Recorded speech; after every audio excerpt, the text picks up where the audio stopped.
ہم مختلف حلقہ اسمبلی میں اناج کے جو ہماری جانب سے بنائے گئے کٹس ہے اس کی تقسیم کا عمل جاری ہے، اور اس سے پہلے ہم نے یاقوت پورہ حلقہ اسمبلی کو 1000 بیگ دیے تھے اناج کے، راشن کے۔ پھر حلقہ اسمبلی کاروان کو بھی 1000 بیگ دیے گئے تھے۔ پھر حلقہ اسمبلی مہیشورم کے لیے، جس میں شاہین نگر اور دوسرے علاقے ہیں، وہاں پر بھی قریب 1000 بیگ پہنچائے تھے ہم نے۔ اور پھر امبر پیٹ اپل عثمانیہ یونیورسٹی کے ایریے کے لیے 500 بیگ وہاں بھی ہم نے راشن کے بھیجائے تھے۔ پھر مشیر آباد و گولکپور کے لیے بھی 500 بیگ بھیجائے گئے تھے۔ پھر اس کے بعد ہم نے لالا گڑھا، چلکل گڑھا، وارث گڑھا اور اس علاقے کے لیے بھی 500 بیگ وہاں پہ بھی بھیجائے گئے تھے۔ پھر حلقہ اسمبلی گوشہ محل میں بھی قریب 700 بیگ پہلی مرتبہ بھیجائے تھے۔ پھر بعد میں اور 200-300 اس حساب سے گوشہ محل حلقہ اسمبلی میں بھی 1000 بیگ ہم وہاں پر بھی بھیجائے۔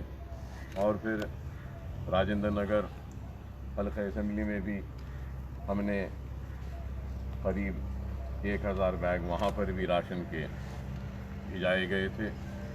اور اسی سلسلے کو جاری رکھتے ہوئے آج بھی حلقہ اسمبلی چندرائن گٹے کے علاوہ ہم نور خان بازار، دارالشفا اور وہ دوسرے علاقوں کے لیے بھی آج 500 پیکٹس راشن کے بھیج رہے ہیں، اور ایرا گڈھا و صنعت نگر کے لیے بھی 500 بیگس راشن کے پھر آج ہم بھیج رہے ہیں۔ اور بیگم پیٹ کے علاقے کے لیے بھی وہاں پہ 300 راشن کے کٹس ہم بھیج رہے ہیں۔ کنکوٹی اور پردہ گیٹ اور شیر گیٹ کے علاقے جو دوسرے غریب غربا رہتے ہیں، وہاں پر بھی 300 پیکٹس راشن کے ہم آج بھیج رہے ہیں۔ اور رائل کالونی، یہ پہاڑی شریف کا علاقہ دوسرا، قبا کالونی اور پھر دوسرے جو علاقے ہیں، وہاں پر بھی ہم پھر آج قریب 1000 پیکٹس وہاں پر بھی ہم بھیج رہے ہیں۔ اور اس کے علاوہ حلقہ اسمبلی چندرائن گٹے میں بلا لحاظ مذہب ہم ہر بھوکے کی مدد کرنے کی ایک کوشش کر رہے ہیں۔ اور اس سلسلے میں اپو گڑھا کے علاقے میں بھی ہم آج پھر سے 500 پیکٹ بھیج رہے ہیں۔ اور اپو گڑھے کے علاوہ جو مسلم علاقہ نہیں بلکہ غیر مسلم علاقہ یا دوسرے علاقے، ہر علاقوں میں پہنچانے کے لیے ہم کوشش کر رہے ہیں۔ اور اس کے ساتھ ساتھ جنگم میٹ کا علاقہ ہے، جہاں پہ لمباڑا بستی ہے، دوسرے SC/ST کے بستیاں ہیں، وہاں پر بھی ہم آج قریب 300 پیکٹس بھیجیں گے۔ اور بلدی حلقہ چندرائن گٹے میں بھی یہاں کے اطراف میں پٹیل نگر، راجیو گاندھی نگر، یہ دوسرے کے پسماندہ طبقات کے علاقے ہیں، وہاں پر بھی ہم 200 پیکٹس بھیج رہے ہیں۔ تو اس حساب سے آج قریب 4000 پیکٹس ہم آج ہمارے پاس سے جاری کریں گے۔ اور اس سے پہلے بھی ہم نے قریب 5000 پیکٹس چندرائن گٹا حلقے سے ہٹ کر ہم نے تقسیم عمل میں لائی ہے۔ اور اس کے ساتھ حلقہ اسمبلی چندرائن گٹے میں اب تک ہم قریب 25000 سے زائد گھروں تک ہمارے راشن کو پہنچانے میں کامیاب ہوئے ہیں۔ اور میں یہ سمجھتا ہوں کہ یہ وقت ایسا ہے کہ جتنی بھی مدد کی جائے وہ کم ہے، زیادہ سے زیادہ ہم کو آگے بڑھ کر مدد کرنی ہوگی ایک دوسرے کی۔ اور یہ مسئلہ کسی غریب کا یا رئیس کا یا امیر کا نہیں ہے، یہ مسئلہ بھوکے کا ہے۔ بھوکے کے گھر تک اناج کو پہنچانا یہ ہمارا مقصد ہے اور ہمارا یہ مشن ہے۔ اور اس کے علاوہ بھی روزانہ سینکڑوں فون کالز آتے ہیں، میسیجز آتے ہیں، جہاں پہ ضرورت مند لوگ اپنے گھر کے پتے اور فون نمبرز مجھ تک پہنچا رہے ہیں۔ تو ان لوگوں تک بھی راشن کو پہنچانے کے لیے ہمارے پاس یہاں پہ ایک 25 سے 30 ٹیمز ہیں جو مسلسل میسیج اور فون جیسے آتا ہے ان تک یہ اناج کو پہنچانے کا کام کر رہے ہیں۔ تو میں میرے سارے ٹیم میں جو بھی لوگ ہیں ان سب کا شکریہ ادا کرتا ہوں، بالخصوص ہمارے صمد بن عبداس صاحب کا، فہد بن عبداس صاحب کا، ہمارے نصیر غیاث صاحب کا، سعید صاحب کا، اور ہمارے چندرائن گٹا کے کارپوریٹر جناب وہاب صاحب کا، جو مسلسل میں کہوں گا کہ 1 مہینے سے زائد وقت گزر چکا ہے جو ہماری یہ 5 لوگوں کی ٹیم اناج خریدتی ہے، یہاں تک لاتی ہے، پھر اس کی پیکنگ ہوتی ہے۔ تو 1 مہینے سے مسلسل یہاں پہ کیمپ کرے ہوئے ہیں۔ میں ان تمام کا بھی کافی ممنون و مشکور ہوں۔ اس کے علاوہ بھی میں میرا اخلاقی فرض سمجھتا ہوں کہ جتنے بھی اصحاب جنہوں نے ایسے وقت میں مدد کی ہے، چاہے وہ 2 بیگ ہونے دو، چاہے وہ 2000 بیگ ہونے دو، چاہے وہ 200 ہونے دو یا 20 ہونے دو، جنہوں نے بھی جو مدد کی ہے اس آزمائش کے وقت میں ان تمام کا بھی شکریہ ادا کرتا ہوں اور اللہ سے دعا کرتا ہوں کہ اللہ ان کی اس خدمات کو قبول کرے۔ ہر کسی نے کیا، اور بالخصوص میں میرے حلقے میں جناب حمید صاحب کا، جو RR گروپ آف کمپنی کے ذمہ دار ہیں، بانی ہیں، انہوں نے بھی مختلف محلے جات میں اور چندرائن گٹے میں دل کھول کر امداد کی ہے، اناج کی تقسیم ان میں لائی ہے۔ یہ قابل مبارکباد اقدام ہے۔ ان کے علاوہ کئی NGOز نے بھی کام کیا ہے، کئی انفرادی حیثیت میں بھی کام کیے ہیں لوگوں نے۔ تو بہرحال جس نے بھی، کسی نے دکھا کر کام کیا ہے تو کسی نے چھپا کر کام کیا ہے۔ دکھا کر کام کرنے والوں کا بھی شکریہ، چھپا کر کام کرنے والوں کا بھی شکریہ۔ اور میں پھر سے اپیل کروں گا سارے لوگ، قابل استطاعت لوگ جتنے بھی ہیں، ان سب سے کہ جو بھی جس سے بھی جو بھی بن پڑتا ہے وہ کریں، اور جتنا بھی کریں گے کم ہے۔ اس کے ساتھ ساتھ ایک آخر میں یہ اپیل ضرور کرنا چاہوں گا کہ یہ اناج کی جو تقسیم میری جانب سے، سالار ملت ایجوکیشن ٹرسٹ کی جانب سے جو کی جا رہی ہے، اس پر سب سے پہلا اگر کسی کا حق ہے تو وہ بھوکے کا حق ہے۔ اور جس کے پاس اناج ہے، اگر وہ یہ کہتا ہے کہ میرے پاس نہیں ہے، تو میں یہ سمجھوں گا کہ اناج رکھ کر نہیں ہے کہنے والا ایک بھوکے کا حق چھین رہا ہے۔ تو میری ادباً درخواست ہے، گزارش ہے ان لوگوں سے جن کے پاس اناج ہے، وہ برائے مہربانی یہ اناج کو نہ لیں اور لوٹا دیں یہ کہتے ہوئے کہ ہمارے پاس اناج ہے، آپ دوسروں کو دیجیے۔